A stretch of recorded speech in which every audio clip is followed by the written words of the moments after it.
हाँ जी, देखो जी, ये आपकी जन्म लगन कुंडली का चार्ट है। आपकी है मकर लगन की जन्म कुंडली और मकर लगन के जो मालक हैं, जो लग्नेश हैं, वो है शनि ग्रह, जो कि बैठे हैं सातवें घर में। कहने का मतलब शनि देखो यहाँ पे लगन अधिपति योग बना हुआ है, क्योंकि सातवीं दृष्टि से अपने घर को देखेंगे। मतलब पहले घर का बेनिफिट करेंगे, लेकिन सातवें घर में जो बैठे हैं इस घर संबंधी आपको खराब फल जरूर देंगे, क्योंकि यहाँ पे विश्व योग बना हुआ है। वो क्या खराब फल देंगे वो भी आपको मैं बताता हूँ। और आपकी कुंडली में देखो जी, काल सर्प दोष भी बना हुआ है। राहु केतु के सभी जो ग्रह एक साइड में हैं, जिसकी वजह से राहु केतु आपको खराब फल जरूर देंगे। और अभी आपने क्या कर रखा है, जो मुझे आपकी समझ नहीं आई, आपकी एक बात देखो। आपके ऊपर अभी देखो जी, शुक्र की महादशा चल रही है, जो कि 2017 से शुरू हुई है, 2037 तक चलेगी। क्योंकि देखो काफ़ी लंबी है शुक्र की महादशा, कम से कम 20 साल की इसकी महादशा है, सबसे लंबी दशा है। और शुक्र की ही आपके ऊपर अंतरदशा है। शुक्र की महादशा भी है, शुक्र की अंतरदशा भी है। और शुक्र बैठा है यहाँ पे, देखो बैठा है 28 डिग्री का बैठा है, 6 नंबर लिखा है नीच का बैठा है।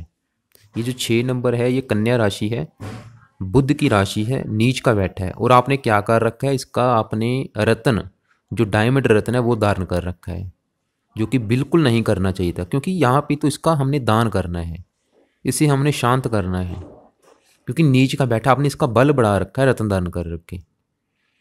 तो वो भी क्यों कैसे, मतलब वो भी आपको बाद में बताता हूँ। तो तो चलिए शुरू करते हैं, बारी बारी सभी ग्रहों के बारे में अच्छी तरह से बात कर लेते हैं। आपकी कुंडली का फलादेश करने से पहले आपको मैं थोड़ी सी बेसिक जानकारी दे देता हूँ, ताकि जो अभी आपको मैं भविष्यवाणी बताऊंगा वो समझने में आपको आसानी हो। और ये मतलब आप जो आपको मैं चीज़ें बताने वाला हूँ, थोड़ा सा ध्यान से आप जरूर सुने और अपने ये मतलब दिमाग में बैठा लें। तो क्या चीज़ें बैठानी है, देखो जी, कुंडली में टोटल 12 ग्रह होते हैं। और जो सभी 12 ग्रह होते हैं वो किसी न किसी चीज़ को रिप्रेजेंट करते हैं, यानी कि आपकी लाइफ की जो भी चीज़ें हैं हम इन 12 ग्रहों से देख सकते हैं। जैसे कि देखो यहाँ पे 10 नंबर लिखा है, ये पहला घर है। 1 नंबर यहाँ पे लिखा है, ये पहला घर नहीं, ये पहला घर है। यहाँ पे जो 10 नंबर लिखा है, चाहे आपकी कुंडली चाहे किसी भी कुंडली की है, यहाँ पे हम पहला घर देखते हैं। चाहे यहाँ पे किसी के 10 नंबर लिखा हो, चाहे 9 नंबर लिखा हो, लेकिन ये हमेशा उसका पहला घर होगा। आप मतलब थोड़ी सी घर अच्छी तरह याद कर लें, क्योंकि मैं आपको बार बार बाद में नहीं बताऊंगा। पहला घर, ये दूसरा घर है, ये तीसरा घर है, ये चौथा घर है, ये है पाँचवा घर, ये छठा घर है, ये सातवां घर है, आठवां घर है, नौवां घर है, 10वां घर, 11वां और 12वां, और फिर पहला। और जो 12 घर हैं, किसी न किसी चीज़ के बारे में बताएंगे। जैसे कि देखो, जो पहला घर है ये तो आपका शरीर है, ये आपके शरीर की बनावट, आपका रंग रूप, आपकी पर्सनैलिटी, आपकी सेहत, आपका स्वभाव, आपका सर मस्तक, मतलब पूरे आपके शरीर की बनावट के बारे में बताएगा। और ये चीज़ें हम पहले घर से, और पहले घर का जो मालक है, यहाँ पे 10 नंबर लिखा है, मालक होना शनि, शनि से देखेंगे। और यहाँ पे 11 नंबर लिखा है, ये दूसरा घर, दूसरा घर आपके धन के बारे में बताएगा, इसके लिए भी हम शनि को देखेंगे। तीसरा घर आपके छोटे भाई बहनों के बारे में बताएगा। चौथा घर आपकी माता मकान वाहन के बारे में बताएगा। पांचवा घर आपकी संतान के बारे में बताएगा। छठा घर आपके शत्रु रोग कर्जे के बारे में बताएगा। सातवां घर आपके जीवन साथी के बारे में, यानी कि आपके पति के बारे में बताएगा। आठवां घर आपकी आयु के बारे में बताएगा। नवम भाव आपके भाग्य के बारे में बताएगा। 10वां भाव आपके नौकरी व्यापार के बारे में बताएगा और पिता के बारे में बताएगा। 11वां घर लाभ का है। 12वां घर खर्च का है। तो देखो जी, कहने का मेरा मतलब ये है, जो भी आपने चीज़ देखनी है उस घर के माल को भी देखना जरूरी है। जैसे कि यहाँ पे अगर आपकी मान लो पति का सुख देखना है, तो यहाँ पे सातवें घर को देखेंगे। सातवें घर, जैसे मैंने बोला था कि सातवां घर आपके विवाह का है, आपके पति का है। तो पति के सुख के लिए यहाँ पे 4 नंबर लिखा है, इस घर का जो मालिक है 4 नंबर, यानी कि कर्क राशि। कर्क राशि का मालिक कौन है, चंद्रमा। चंद्रमा को देखेंगे वो कहाँ बैठा है, और चंद्रमा देखो आपका उसी घर में बैठा है, बहुत ही अच्छी बात है। लेकिन यहाँ पे शनि भी बैठा है। ऐसे ही आपकी माता का सुख देखना है, तो यहाँ पे 1 नंबर लिखा है, इस घर का मालिक मंगल है, तो मंगल को देखेंगे। तो चलिए शुरू करते हैं। सबसे पहले हम चंद्रमा और शनि की बात करेंगे कि दोनों ग्रह यहाँ पे बैठ के आपको क्या अच्छे फल देंगे, क्या खराब फल देंगे। और यहाँ पे देखो, ये है आपका सातवां घर। सातवां ग्रह है आपके विवाह का। अगर आपके विवाह का सुख देखना है, आपको विवाह का सुख मिलेगा या नहीं, आपके पति का सुख देखना है, पति का सुख कैसा होगा, पति कैसा होगा, उसके साथ बनेगा या नहीं, वो हम इस घर से देखेंगे। और इस घर का जो मालक है, यहाँ पे 4 नंबर लिखा है, कर्क राशि। कर्क राशि का मालक चंद्रमा है। तो वो चीज़ें, मतलब आपके पति का सुख, आपके विवाह का सुख हम चंद्रमा से देखेंगे। और चंद्रमा बैठा अपने घर में, मतलब बहुत ही अच्छी बात है। क्योंकि देखो जी, कोई भी ग्रह जब अपने घर में बैठ जाता है, अपने घर का नुकसान नहीं करेगा, बल्कि अच्छे फलों में वृद्धि करेगा। और यहाँ से देखो दिल्ली की इनकम को भी देखा जाता है, जो आपकी दिल्ली की इनकम है उसको भी देखेंगे और आपके साझेदारी के कामों को भी देखेंगे। मतलब अगर आप किसी के साथ पार्टनरशिप में काम करते हैं उसको भी हम यहाँ से देखेंगे। तो यहाँ पे क्या हो रखा है, देखो यहाँ पे चंद्रमा बैठा है और शनि बैठा है। चंद्रमा तो इस घर का अच्छा करेगा, लेकिन जो शनि है वो इस घर का नुकसान करेगा, वो इस घर की हानि करेगा। आपको एक मैं थोड़ा सा एग्जांपल से समझाता हूँ। मान लो एक रूम है, एक घर में एक रूम है, रूम में उस रूम का जो मालिक है वो भी बैठा है, और उस रूम का जो शत्रु है वो भी बैठा है। तो जो शत्रु होगा वो क्या करेगा, वो टीवी तोड़ देगा, फ्रिज तोड़ेगा, वो मतलब उस घर का नुकसान करेगा। लेकिन जो उस घर का जो मालिक है, उस रूम का मालिक है, वो अपना नुकसान नहीं करने देगा। तो कहने का मतलब यहाँ पे देखो ग्रह युद्ध बना हुआ है। शनि इस घर का नुकसान करेगा क्योंकि शनि चंद्रमा का शत्रु है, और शत्रु घर में बैठा है तो ज़ाहिर सी बात है नुकसान करेगा। लेकिन जो चंद्रमा है अपने घर का नुकसान नहीं होने देगा। तो यहाँ पे जीतेगा कौन, जिसमें ज़्यादा बल हुआ। बल कैसे पता करेंगे, इनके पीछे देखो नंबर लिखे हुए हैं, ये डिग्री, इनकी डिग्री है, इनकी पावर है। शनि यहाँ पे थोड़ा सा जवान बैठा है क्योंकि 19 डिग्री का बैठा है, वो भी आपको मैं बताता हूँ कैसे पता करना है। चंद्रमा थोड़ा सा बच्चे के रूप में बैठा है क्योंकि 4 डिग्री का है, ये एक बाल अवस्था में बैठा है। तो मैं बारी बारी दोनों को बताता हूँ कि दोनों यहाँ पे क्या अच्छे बुरे फल देंगे। पहले चंद्रमा का बताता हूँ कि चंद्रमा यहाँ पे बैठ के आपको क्या अच्छे फल देगा। तो देखो जी, चंद्रमा यहाँ पे क्या करेगा, ये तो आपको विवाह का सुख अच्छा मिलेगा, पति आपका अच्छा होगा, पति का सुख अच्छा मिलेगा, पति आपका सुंदर होगा, पति के साथ अच्छी बनेगी, पति आपका सरकारी नौकरी में भी हो सकता है, पति आपका धनवान होगा, बुद्धिमान होगा, चतुर होगा। मतलब कि आपका जो गृहस्थ जीवन है वो बहुत सुखी होगा, क्योंकि देखो साथ में अगर से हम विवाह का सुख देखते हैं तो विवाह के घर का जो मालिक अपने घर में बैठा है, तो मतलब वो आपको विवाह का सुख अच्छा देगा। इसके अलावा चंद्रमा आपके मन का कारक है, जहाँ तक कि मानसिक शक्ति अच्छी होगी, स्मरण शक्ति अच्छी होगी, जहाँ तक भावुक होगा, कल्पनाशील होगा, संवेदनशील होगा। तो और ये दिल्ली की इनकम के लिए अच्छा है, साझेदारी के कामों के लिए अच्छा है। तो इसके अलावा लेकिन नेगेटिव बात क्या है, साथ में बैठ गया शनि, तो यहाँ पे विष योग बना हुआ है। तो बात करते हैं शनि ग्रह की। शनि ग्रह इस कुंडली में पहले पता करते हैं कौन से ग्रहों का मालिक है। यहाँ पे 10 नंबर लिखा है, 11 नंबर लिखा है, दोनों जो ग्रह हैं शनि के हैं, और शनि इस पूरी कुंडली का मालिक है, लग्नेश है। क्योंकि देखो यहाँ पे पहले घर में 10 नंबर लिखा है, ये शनि का घर है, और ये 10 नंबर और 11 नंबर कौन से घर हैं। 10 नंबर वाला आपका पहला घर, जो आपको मैं पहले बता चुका हूँ, ये पहला घर आपका शरीर है। जैसे कि 7वां घर आपके पति का है, पहला घर आपका है। ये आपके बारे में बताएगा, आपका शरीर, आपकी शरीर की बनावट, आपका रंग रूप, आपकी पर्सनैलिटी, आपकी सेहत, आपका स्वभाव, आपका सर, आपका मस्तक, हम पहले घर से देखेंगे। और पहले घर का मालिक कौन है, शनि, शनि से देखेंगे। और यहाँ पे 11 नंबर लिखा है, शनि इस घर का भी मालिक है, यानी कि दूसरे घर का। और दूसरा घर है आपके धन का। आपके अगर धन की स्थिति देखनी है, आपके पास कितना पैसा है, उसके लिए भी शनि को देखेंगे। और दूसरे घर से परिवार का सुख भी देखा जाता है, उसके लिए भी शनि को देखेंगे। दूसरे घर से वाणी भी देखी जाती है, उसके लिए शनि को देखेंगे। और शनि बैठा है यहाँ पे 7वें घर में, ये चंद्रमा के घर में बैठा है, थोड़ा सा इस घर का नुकसान करेगा। लेकिन यहाँ से इस घर को देखेगा, अपने घर को देखेगा, तो पहले घर के लिए अच्छा है। और चौथे घर को देखेगा, चौथे घर में इसकी नीच राशि है, चौथे घर के लिए नुकसान करेगा।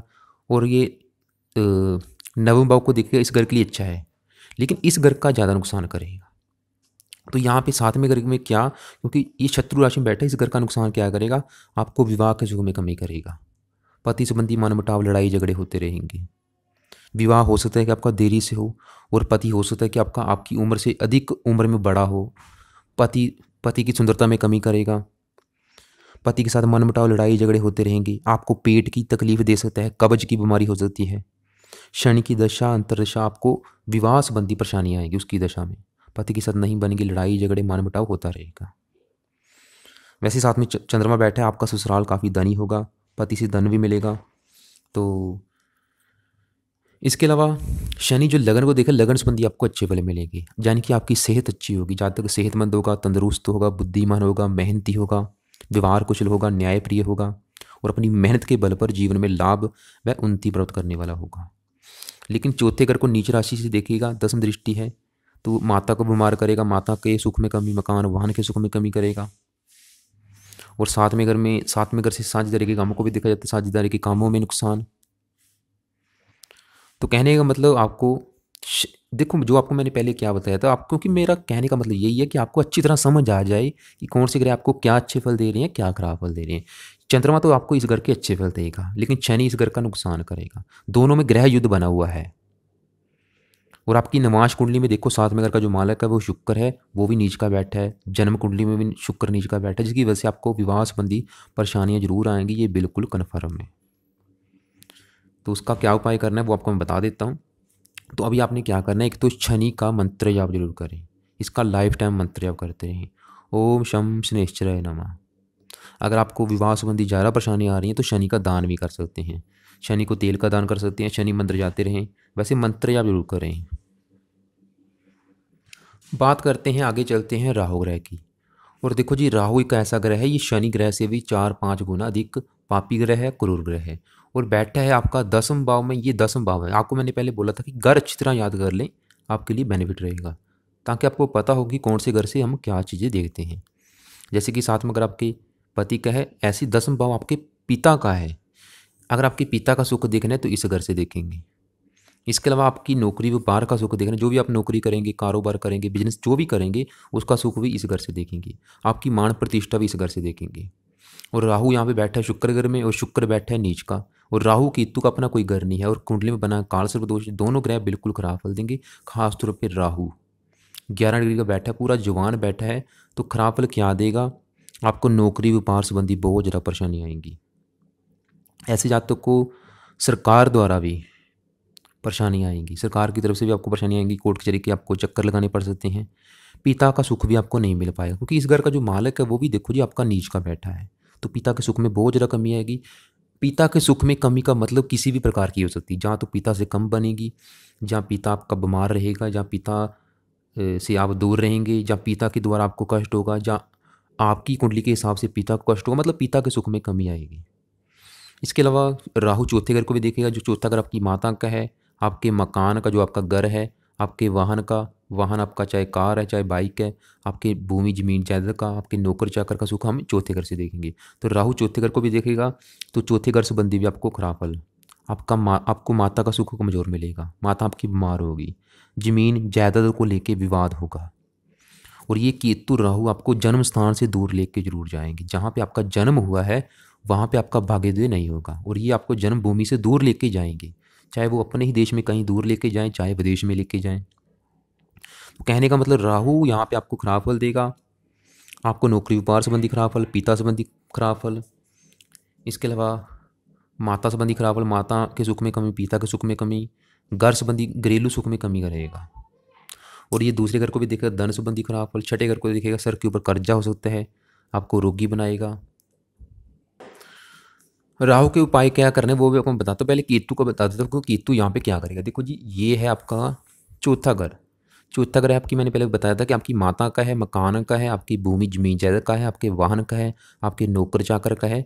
तो केतु भी यहाँ पे खराब फल करेगा, क्योंकि इस घर के ऊपर वैसे शनि की भी दृष्टि है, और ये शनि की नीच राशि है, मंगल की भी दृष्टि। वैसे मंगल अपने घर का नुकसान नहीं होने देगा, फिर भी केतु की दशा में आपको खराब फल जरूर मिलेंगे, क्योंकि काल सर्प दोष है। तो केतु यहाँ पे क्या करेगा, माता के सुख में कमी करेगा। देखो, जैसे मैंने पिता के बोला था, पिता के सुख में कमी, ऐसे माता के सुख में भी कमी का मतलब ये है, जहाँ तो माता आपकी बीमार रहेगी, या माता से कम बनेगी, जहाँ माता से दूर जाना पड़ेगा, जहाँ माता का प्रेम नहीं मिलेगा, माता संबंधी भी जरूर परेशानी आएगी। और ये जन्मभूमि है, आपको जन्मभूमि से दूर भी लेके जाएगा। या तो माता के सुख में कमी, जहाँ माता को कष्ट होगा, भूमि मकान जायदाद के संबंध में भी जहाँ तक को संघर्ष और परेशानियों का सामना करना पड़ेगा। इसके अलावा बिजनेस या कैरियर की दृष्टि से कई बार जन्म स्थान का भी त्याग करना पड़ता है। ये यहाँ से घरेलू सुख भी देखे जाते, जो घर का सुख होता है घरेलू सुख में भी कमी करेगा। घर संबंधी कोई ना कोई परेशानी लगी रहेगी आपको। घर में वास्तु दोष भी हो सकता है, घर में आग लगना, घर में चोरी हो जाना, घर संबंधी कोई ना कोई परेशानी आपको लगी रहेगी, घर में सांप निकलने। और ये केतु आपको विदेश लेके जरूर जाएगा, घर से दूर लेके जरूर जाएगा, ये बिल्कुल कन्फर्म है। तो केतु भी आपका खराब फल देगा, क्योंकि इसके ऊपर शनि की भी दृष्टि है। अब ये सवाल है कि इनके बुरे फलों से बचना कैसे है, क्योंकि खराब फल तो आपको मैंने इनके बता दिए, बुरे फलों से कैसे बचना है उससे पहले मैं आपको एक चीज़ क्लियर कर देता हूँ। देखो, जो आपका मैंने पहले बोला था कि सभी ग्रहों के पीछे जो नंबर लिखा है, शनि के पीछे 19 नंबर, चंद्रमा के पीछे 4 नंबर, केतु के पीछे 11 नंबर, गुरु के पीछे 7 नंबर, ये नंबर क्या है, ये इनकी पावर है कि वो ग्रह यहाँ पे किस अवस्था में बैठे। जैसे एक इंसान होता है, वो बच्चा भी होता है, जवान होता है, बुजुर्ग भी होता है, ऐसे ही ग्रह की अवस्था होती है। ये डिग्री, इसे हम डिग्री कहते हैं। ये देख के हम डिसाइड करते हैं कि ये ग्रह आप यहाँ पे किस अवस्था में बैठा है। वो आपको मैं एक एग्जांपल से समझा देता हूँ। अगर किसी ग्रह के पीछे 0 नंबर लिखा है तो वो समझ लो कि आपका बिल्कुल बलहीन है, 0 या अस्त है। अगर वो 0 है या अस्त बैठा है तो वो समझ लो कि आपका बिल्कुल बलहीन है। जो भी आपको अच्छे बुरे फल देगा बिल्कुल 5% मात्रा में। अगर किसी ग्रह के पीछे 1 नंबर, 2 नंबर, 3 नंबर लिखा है, वो समझ लो कि एक बच्चे के रूप में बैठा है वहाँ पे, मतलब बच्चा जैसे 1-2 साल का बच्चा उस अवस्था में बैठा है, वो भी आपको जो भी अच्छे बुरे फल देगा 10 से लेके 20% मात्रा के हिसाब से। ऐसे ही अगर कोई ग्रह कुंडली में 27 डिग्री, 28 डिग्री या 29 डिग्री का बैठा है तो वो समझ लो कि एक वहाँ पे बुजुर्ग रूप में बैठा, बुजुर्ग जैसे कि 80-90 साल का एक बुजुर्ग है उस अवस्था में बैठा, वो भी आपको जो भी अच्छे या बुरे, मतलब अगर अच्छे फल देगा वो भी मतलब 10 से लेके 20% मात्रा के हिसाब से, अगर बुरे फल देगा वो भी मतलब कम मत देगा। लेकिन अगर कोई ग्रह 10 से लेके 20 डिग्री के अंदर बैठा है, वो समझ लो कि पूरा जवान है, जैसे एक 20-25 साल का लड़का होता है उस अवस्था में बैठा है, जिसकी वजह से वो आपको जो भी अच्छे या बुरे फल देगा पूरी 100% मात्रा में। तो राहु के पीछे देखो क्या लिखा है, 11 नंबर लिखा है। केतु के पीछे क्या लिखा है, 11। मतलब ये दोनों जवान बैठे हैं। कहने का मतलब जो आपको नुकसान देंगे पूरी 100% मात्रा में देंगे।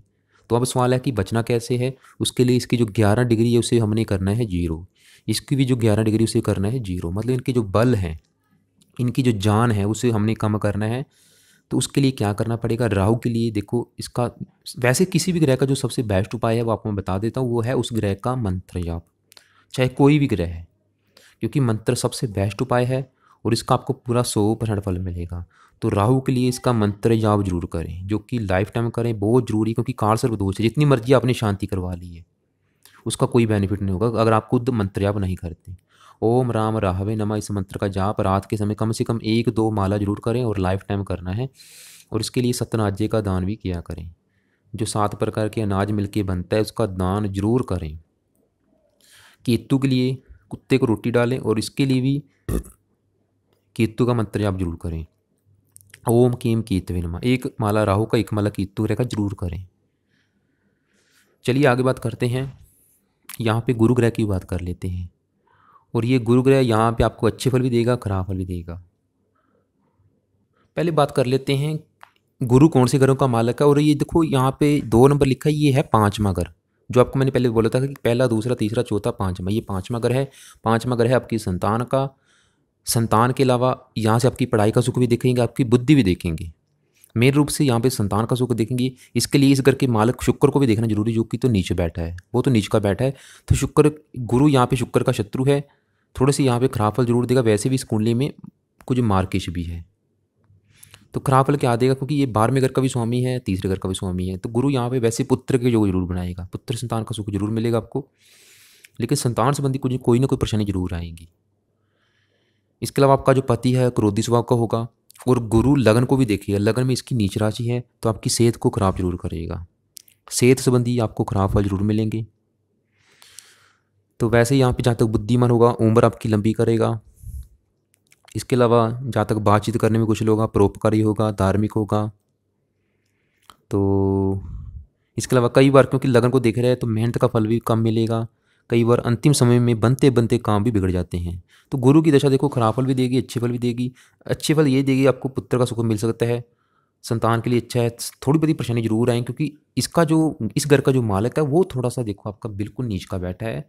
तो शुक्र की देखो, अभी जो शुक्र की महादशा है इसमें आपको संतान संबंधी परेशानी जरूर आएगी, उसकी भी बाद में बात करते हैं। तो गुरु का मतलब इसकी भी जब भी दशा अंतरिक्ष है, इसकी भी एक बार मंत्रों को सिद्ध जरूर करें, क्योंकि आपको ज़्यादा अच्छे फल भी नहीं देगा। क्योंकि खर्च का स्वामी खर्च उठ के चला गया संतान के ऊपर, तो संतान के ऊपर आपका धन अधिक खर्च हो सकता है। तो इसलिए भी एक बार इसके मंत्रों को सिद्ध जरूर कर लें, ताकि इसके बुरे फलों में कमी आए। बात करते हैं इन चारों ग्रहों की। देखो जी, अब बात करते हैं चारों ग्रहों की। और यहाँ पे आपको थोड़ी सी ध्यान देने वाली बात क्या है, जो आपको मैंने पहले फार्मूला क्या बताया था कि ये जो घर होते हैं, मान जैसे एक घर, हमारा घर लगा लो, उस टाइप का घर होते हैं। और यहाँ पे देखो सूर्य, बुध, मंगल, शुक्र, ये भी एक मतलब इंसान लगा लो कि एक घर में 4 बैठे हैं, 4 मतलब बैठे हैं। क्योंकि इनमें से कुछ देवते हैं, कुछ राक्षस हैं, दानव हैं, क्योंकि शुक्र देखो दानवों में आ जाता है। तो यहाँ पे क्या होगा, ग्रह युद्ध होगा। मतलब कुछ इस घर के लिए अच्छा करेंगे, कुछ नुकसान करेंगे। तो यहाँ पे जीतेगा कौन? जो ज़्यादा जवान हो। आप खुद सोचो, एक बच्चा अगर एक जवान इंसान के साथ लड़ाई करेगा तो जवान जीतेगा, क्योंकि उसमें ज़्यादा जान है। एक बुजुर्ग इंसान अगर जवान के साथ जीते लड़ाई करेगा तो जवान जीतेगा। अगर कोई मतलब देखो यहाँ पे क्या हो रखा है, यहाँ पे जो 6 नंबर लिखा है ये है कन्या राशि, और यहाँ पे बुध बैठा है, बुध अपने घर में बैठा है। तो कहने का मतलब बुध यहाँ पे बहुत अच्छे फल देगा, इस घर के लिए अच्छा करेगा। लेकिन बुध यहाँ पे देखो अस्त बैठा है, और आपको मैंने क्या बताया था कि जो ग्रह अस्त है 0 डिग्री का है वो मतलब बिल्कुल बलहीन होता है, जो भी आपको अच्छे बुरे फल देगा कम मात्रा में। तो अस्त का मतलब क्या है, पहले वो आपको मैं क्लियर कर देता हूँ। यहाँ पे देखो सूर्य ग्रह बैठा है, और सूर्य ग्रह में इतना प्रकाश है। आपको ये पता है कि हमारा जो ऑर्बिट का सूर्य ग्रह है उसमें कितनी गर्मी है, कितनी रोशनी है, क्योंकि सूर्य कैसा ग्रह है, ये अग्नि कारक ग्रह है। अग्नि के कारक होने के कारण इसके नज़दीक अगर कोई भी चला जाता है, कोई भी ग्रह चला जाता है, तो वह उसकी गर्मी को सहन नहीं कर पाता, जिसकी वजह से वो मृत अवस्था में चला जाता है। तो सूर्य देखो 3 डिग्री का है, बुध 8 डिग्री का, इसके बिल्कुल क्लोज बैठा है, तो इसकी वजह से बुध यहाँ पे आपका मृत बैठा है। और आपने बुध ग्रह का रत्न धारण करना जरूरी था, क्योंकि जो ग्रह मृत हो जाता है उसका बल कैसे बढ़ाया जाता है? उसका रत्न धारण करके। रत्न क्या करता है? उस ग्रह की रश्मियों को खींचता है। जैसे कि मान लो मैंने अभी देखो शनि का जो रत्न पहना है नीलम, तो नीलम पहनने से क्या होगा? शनि की जो रश्मियां हैं इसको खींच के मेरे शरीर के अंदर भेजेगा, जिसकी वजह से वो ग्रह बलवान हो जाएगा। बलवान होने की वजह से वो ग्रह जो भी अच्छे या बुरे फल देगा अधिक मात्रा में देगा। और बुध क्योंकि अपने घर में बैठा है, इसने आपको अच्छे फल देने थे। आपने क्या कर रखा है? देखो जी, शुक्र ग्रह यहाँ पे नीच का बैठा है, उसने यहाँ पे हानि करनी है इस घर की। इस घर की भी हानि करेगा, और जिन घरों का मालक है उनकी भी हानि करेगा। तो आपने क्या कर रखा है? शुक्र ग्रह का रत्न धारण कर रखा है। रत्न धारण करने से, इसका डायमंड रत्न धारण करने से क्या होगा? वो रत्न इसकी रश्मियों को खींचेगा। जो शुक्र ग्रह हमारी धरती के आले दुआले मूव कर रहा है उसको खींचेगा, और इसकी वजह से शुक्र आपका बलवान हो जाएगा। क्योंकि यहाँ पे देखो ये 28 डिग्री का बैठा है, ये तो इसके पीछे मैंने क्या लिखा रखा है? 28 डिग्री। तो आपको मैंने क्या बताया था कि कोई भी ग्रह जब 27, 28, 29 डिग्री का होगा, वो मतलब जो भी अच्छे या बुरे फल देगा, क्योंकि यहाँ पे तो बुरे फल देगा आपको, क्योंकि नीच का बैठा है, और ये बुरे फल देगा सिर्फ 10% मात्रा में। तो रत्न धारण करने से क्या होगा? इसके बुरे फल आपको 100% मात्रा में मिलेंगे, मतलब ज़्यादा मिलेंगे। तो हमने क्या करना था? इसका हमने बल कम करना है, इसकी जो 28 डिग्री है उसे हमने 0 करना है। तो आपने क्या कर रखा है? इसकी डिग्री को प्लस कर रखा है, इसे बढ़ा रखा है। और ये मुझे समझ नहीं आ रही कौन से बेवकूफ़ पंडित ने आपको रत्न पहना रखा है। और बल्कि बुध का रत्न धारण करना चाहिए था, क्योंकि बुध ने यहाँ पे आपको 100% अच्छे फल देने थे। तो प्लीज़ पहले तो आप इसका जो रत्न डायमंड पहना है वो तुरंत उतारें, और अगर पहनना है तो बुध का पहनना पड़ेगा। वो आपको मैं बता देता हूँ कितने रत्ती का धारण करना है। बारी बारी बात करते हैं सभी ग्रहों के बारे में। पहले सूर्य ग्रह की बात करते हैं कि सूर्य यहाँ पे बैठ के क्या अच्छे फल देगा, क्या खराब फल देगा। और सूर्य ग्रह यहाँ पे 5 नंबर लिखा है, देखो जी, ये है इस घर का मालक। ये है 8वां घर आपकी आयु का। आयु, ससुराल की स्थिति, मृत्युतल कष्ट, लंबी बीमारी, दुर्घटना इस घर से देखी जाती हैं। और इस घर का मालिक सूर्य है, बैठा है बुध के घर में। 6 नंबर लिखा है, ये बुध का घर है, सूर्य बुध का मित्र है, जिसकी वजह से सूर्य यहाँ पे तकरीबन फिर भी आपको अच्छे फल देगा। चाहे मार्केश है लेकिन फिर भी अच्छे फल देगा। अच्छे फल क्या देगा? आपकी उम्र को लंबा करेगा। इसके अलावा देखो, पहले मैं आपको बता देता हूँ कि ये जो घर है इससे क्या चीज़ देखी, जैसे कि 7वां घर आपके पति का, चौथा घर आपकी माता का। ये ऐसे ही जो ये घर है ये नवम भाव है, ये आपके भाग्य का घर है। अगर आपका भाग्य देखना इस घर से देखेंगे। इसके अलावा यहाँ से धार्मिक यात्राएं देखी जाती हैं, विदेश यात्रा भी देखी जाती है, ईश्वर की भक्ति देखी जाती है। तो सूर्य यहाँ पे होने के कारण आपको धार्मिक बनाएगा, जातक बहुत ज़्यादा धार्मिक होगा। इसके अलावा ऐसे जातक प्रकाशन, डॉक्टर, लेखन, अकाउंटेंट इनके काम से भी धन कमाते हैं। जातक भाग्यशाली होगा, ऐशोआराम से जीवन जीने वाला होगा। इसके अलावा साथ में सूर्य बुध बैठा है तो जातक काफ़ी पढ़ा लिखा होगा, और गुरु की भी दृष्टि है, तो जिसकी वजह से आपको डॉक्टरी की लाइन में, चिकित्सा की लाइन में भी सफलता मिल सकती है। तो कहने का मतलब सूर्य दशा आपको अच्छी फली देगी, पिता का सुख अच्छा मिलेगा। इसके अलावा सूर्य की दशा अच्छी जाएगी, साथ में बुध बैठा है तो बुद्धिमान बनाएगी आपको, भाग्यशाली बनाएगी। शुक्र बैठा है, शुक्र थोड़े से खराब फल जरूर देगा। तो बात करते हैं बुध ग्रह की। देखो जी, बुध ने यहाँ पे बिल्कुल अच्छे फल देने हैं, क्योंकि ये भाग्य का मालक है। आपके जो भाग्य का मालक है बुध है, क्योंकि बुध अपने घर में बैठा है। लेकिन नेगेटिव बात क्या है? अस्त बैठा है। अस्त होने की वजह से जो अच्छे फल देगा सिर्फ 5%।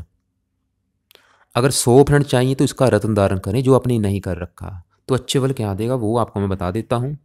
सबसे पहली बात है, ये आपके भाग्य का घर है और इस घर का मालिक बुध है। तो जिसकी वजह से क्या होगा, जातक परम भाग्यशाली होगा, बहुत ज़्यादा भाग्यशाली होगा। कदम कदम पर जातक का भाग्य है उसका साथ देगा। इसके अलावा जातक बुद्धिमान होगा, क्योंकि बुद्ध बुद्धि का कारक है, बहुत ज़्यादा बुद्धिमान होगा, कंप्यूटर की तरह तेज दिमाग होगा, क्योंकि अपने घर में बैठा है। देखो जी, यहाँ पे भद्र योग लेके बैठा है। इसके अलावा धार्मिक विचार वाला होगा, गुणवान होगा, परोपकारी होगा, धार्मिक होगा, थोड़ा बहुत ज्योतिष का जानकार होगा, देश विदेश की लंबी यात्रा करने वाला होगा, भूमि मकान वाहन आदि सभी सुखों से युक्त होगा। लेकिन ऐसा आपके साथ नहीं होगा, क्योंकि अस्त बैठा है। अच्छे फल कम मिलेंगे इसके, रतन धारण जरूर करें। बात करते हैं मंगल ग्रह की। और मंगल ग्रह भी देखो जी, यहाँ पे आपको बिल्कुल अच्छे फल देगा, क्योंकि वैसे बुध का शत्रु है, लेकिन बुध इसी घर का मालिक है, वहाँ पे बैठा है। इसकी वैसे वैसे मंगल की देखो, मंगल एक तो यहाँ पे 1 नंबर लिखा है और ये जो 8 नंबर लिखा है, दोनों जो घर हैं मंगल के हैं। 1 नंबर वाला आपको मैं पहले बता चुका हूँ, आपकी माता मकान वाहन का अगर सुख देखना है तो यहाँ से केतु को भी देखेंगे, इस घर के मालिक मंगल से भी देखेंगे। और मंगल क्या है कि मंगल की 8वीं दृष्टि इस घर के ऊपर पड़ रही है, अपने घर को देख रहा है, मतलब बहुत ही अच्छी बात है ये तो। और यहाँ पे 8 नंबर लिखा है, ये तीसरे 11वें घर का भी मालिक है जो कि लाभ का है। तो मंगल यहाँ पे अच्छे फल क्या देगा, सबसे पहली बात अपने घर को देख रहे हैं, तो जातक को माता का सुख अच्छा मिलेगा, मकान का सुख अच्छा मिलेगा, जातक बड़ी भूमि संपत्ति का स्वामी होगा, भूमि मकान वाहन आदि सभी सुखों से युक्त होगा। इसके अलावा नवम भाव में बैठा जातक भाग्यशाली होगा। इसके अलावा मंगल की दशा बहुत अच्छी जाएगी, साथ में सूर्य बैठा है, जातक पराक्रमी होगा, बुध बैठा है, जातक सौभाग्यशाली होगा, अपनी बुद्धि के बल पर आगे बढ़ेगा। शुक्र बैठा है, थोड़ा सा शुक्र खराब फल जरूर देगा, क्योंकि आप में आपको थोड़ा सा काम को बना सकता है, जब तक में काम वासना देख हो सकती है। तो कहने का मतलब मंगल भी यहाँ पे अच्छे फल देगा, जातक बुद्धिमान होगा, मेहनती होगा, धार्मिक होगा, परोपकारी होगा, न्यायप्रिय होगा। 37 वर्ष की आयु के बाद नौकरी बिजनेस में आपको काफ़ी लाभ होगा। मंगल के ऊपर देखो गुरु की भी दृष्टि है, इसकी वजह से भी आपको बेनिफिट मिलेंगे, जहाँ तक परोपकारी होगा, धार्मिक कामों के ऊपर खर्च दिख करेगा। तो मंगल का मतलब बेनिफिट ही देगा आपको। बात करते हैं शुक्र ग्रह की, जो कि सबसे नेगेटिव है कुंडली में, क्योंकि इसकी आपके ऊपर अभी महादशा भी शुरू हो चुकी है। क्योंकि देखो जी, आपको मैं एक बात अभी क्लियर कर देता हूँ। सबसे पहली बात ये है, जो भी आपको मैंने ग्रहों के बारे में बताया, चाहे केतु है, चाहे राहु है, शनि है, कोई भी ग्रह जो अपना असर ज़्यादा कब दिखाता है, जब उसकी दशा आती, जो बड़ी महादशा होती उस समय। जैसे कि यहाँ पे देखो, अभी आपके जीवन में जो 80% असर है वो शुक्र का है। मतलब आप जो भी सोच रहे हैं, काम कर रहे हैं, डिसीजन ले रहे हैं, जो भी मतलब आपकी लाइफ में जो भी 80% चीज़ें हो रही हैं, वो शुक्र की वजह से हो रही हैं, क्योंकि शुक्र की महादशा है जो कि 2017 से शुरू हुई है, 2037 तक चलेगी। और मतलब 80% आपके ऊपर शुक्र का असर है, और 20% हमारे जीवन के असर ऊपर होता है, जिसकी अंतर्दशा होती है। अंतर्दशा भी देखो आपके ऊपर शुक्र की है, तो कहने का मतलब आपके ऊपर 100% असर शुक्र का ही है। और शुक्र बैठा है बिल्कुल खराब, तो इसकी वजह से ये तो आपको मतलब खराब फल देगा। और आपने क्या कर रखा है, इसके खराब फलों को बढ़ा रखा है, इसका रत्न धारण कर रखा है। शुक्र यहाँ पे देखो 28 डिग्री का बैठा है, ये नीच का बैठा है, नीच भंग राज जो बना हुआ है, लेकिन पूरी तरह से लागू नहीं होगा, क्योंकि बुध का आपने रत्न नहीं धारण किया। तो शुक्र यहाँ पे खराब फल क्या देगा, एक तो यहाँ पे 2 नंबर लिखा है, 7 नंबर लिखा है, दोनों जो घर हैं शुक्र के हैं।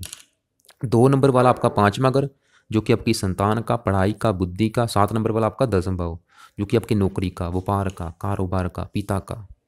तो शुक्र यहाँ पे नीच का बैठा, क्या होगा, संतान संबंधी आपको खराब फल मिलेंगे, संतान को कष्ट होगा, संतान के सुख में कमी है, कि संतान के सुख में कमी जरूर आएगी। नौकरी व्यापार संबंधी परेशानियाँ, पिता संबंधी परेशानियाँ, सरकार की तरफ से परेशानियाँ। शुक्र देखो, शुक्र की वजह से आपको कोई गुप्त रोग भी हो सकता है। गुप्त रोग किसी भी प्रकार का हो सकता है, चाहे वो पेशाब का रोग है, चाहे मधुमेह प्रमेह रोग है, चाहे वो मतलब जो भी गुप्त, कोई ना कोई गुप्त रोग आपको दे सकता है यहाँ पे।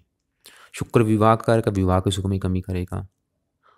मतलब शुक्र बिल्कुल आपको खराब फल देगा, क्योंकि देखो अभी 1-2 साल की तो है नहीं इसकी दशा, क्योंकि काफ़ी लंबी है।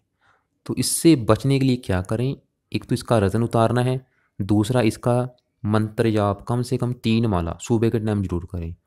छोटे मोटे आपको मैं उपाय काफ़ी बताऊंगा, उसका बेनिफिट नहीं होगा, लेकिन जो बड़ा उपाय है वो सिर्फ मंत्र जाप है। इसलिए मतलब मंत्र जाप ओम शुम शुक्राय नमः जरूर करें, इसका 2-3 माला, तब जाके आपकी लाइफ में देखो जो भी अभी आपको परेशानियाँ आ रही हैं, इसकी वजह से आ रही हैं, इसके लिए इसका मंत्र जाप जरूर करें। क्योंकि देखो आपकी नवाश कुंडली भी मैंने देखी है, उसमें भी शुक्र आपका नीच का बैठा है, और उसमें क्या है, साथ में घर का मालक है वो, जिसकी वजह से आपको विवाह संबंधी भी काफ़ी परेशानी आएंगी। इसलिए मतलब शुक्र ग्रह का तो मंत्र यार बहुत जरूरी है आपको। ओम शुम शुक्राय नमः। तो देखो जी, ये था आपकी कुंडली का फलादेश। बात कर लेते हैं रत्न की। बुध ग्रह का जो रत्न है वो है पन्ना रत्न। पन्ना रत्न आपने सवा छः रत्ती का खरीद लेना है, या सवा छः या सवा सात, सवा छः रत्ती का खरीद के उसे आपने चांदी में जड़वाना है। बुधवार के दिन दान करना है, सुबह के समय सवा सात, सवा आठ या सवा नौ बजे। और उसे आपने एक बार कच्चे दूध में गंगा जल में धो लेना है, और उसे आपने लेफ्ट हैंड की जो सबसे छोटी फिंगर है इसमें धारण करना है। इसके आपको हज़ारों बेनिफिट हैं। एक तो अपने राहु केतु का दान लाइफ टाइम करना है, एक एक माला इनका मंत्र जाप जरूर करना है। शनि का भी एक माला लाइफ टाइम मंत्र जाप करना है, और सुबह के टाइम शुक्र ग्रह के 2-3 माला मंत्र जाप जरूर करने हैं। बाकी जो भी सवाल है एक बार लिख लेना, फ़ोन करके मुझसे पूछ सकते हैं। फ़ोन करने से पहले एक बार व्हाट्सएप पे जरूर पूछ लें।